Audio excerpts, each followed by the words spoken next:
Well, to me, he was this inspirational comedian who came on the scene years before I did and broke some barriers and opened up some doors and has a great story. And I'm a big fan of his.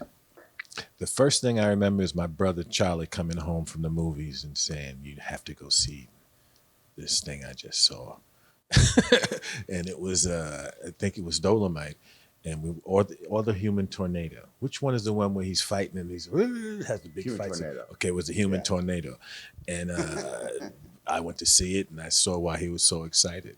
It was very funny, especially when you're 14, 15 years old and you see Human Tornado for the first time. That's the first one, and then I was a fan, all the way up until now.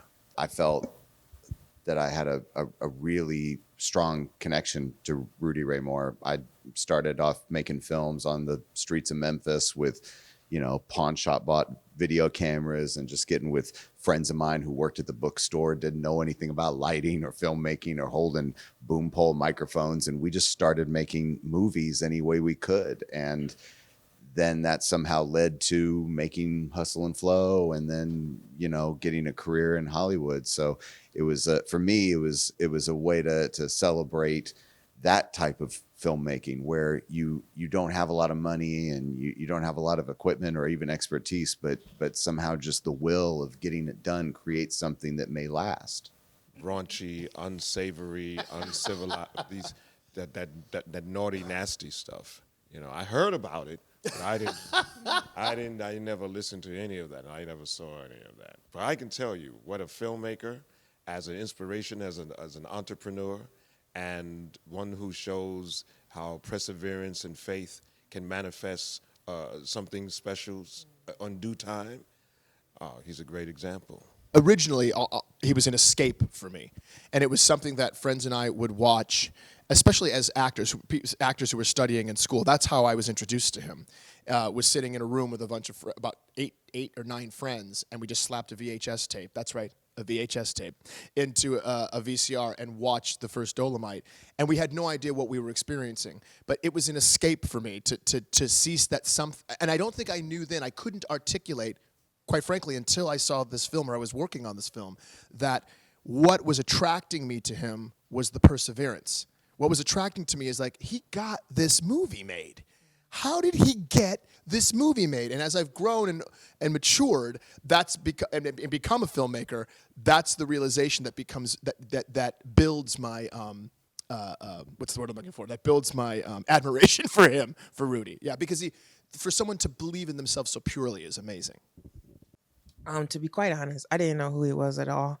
And I remember when I got the audition, I was on the phone with my dad and I was like, yeah, I'm going in for this Domino. I was like, what is the name of that sugar company? Yeah, right. Domino, right? My dad's like, Domino. And I'm like, yeah. And it's like this lady and this black guy, and then like they in the thing and da-da-da.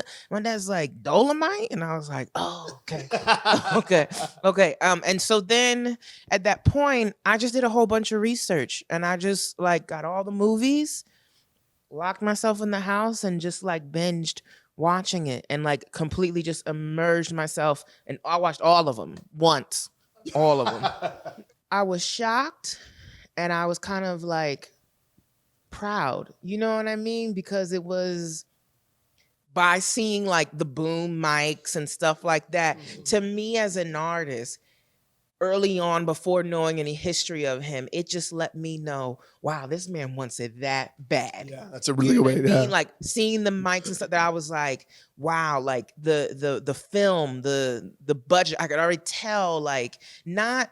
I think some people can look at it as like, oh, it's low budget, but as an artist, I saw like, you know what I mean? He wants it that bad that he doesn't even care if the boom mic is in. He has to get this out there. That really matters to him. So I was like, oh, this is going to be cool. This is going to be really cool. My mom and her sisters watched all of his films when I was a kid. And so when they would, and we always knew what was happening because we would be sent outside or away. And it always seemed to be like a summertime thing because we were out of school. And when they would go to bed, we would sneak and get the VHSs and pop them in and watch it. But we thought we were watching like strictly porn. We didn't really fully understand what the hell was going on. But it wasn't until I was adult and then revisited it that I sort of got the full majesty of what it is. And it was a movie that I think that guy was the first Tyler Perry, you know, shooting stuff raw and shooting it with no money and just like Eddie said, just believing in himself.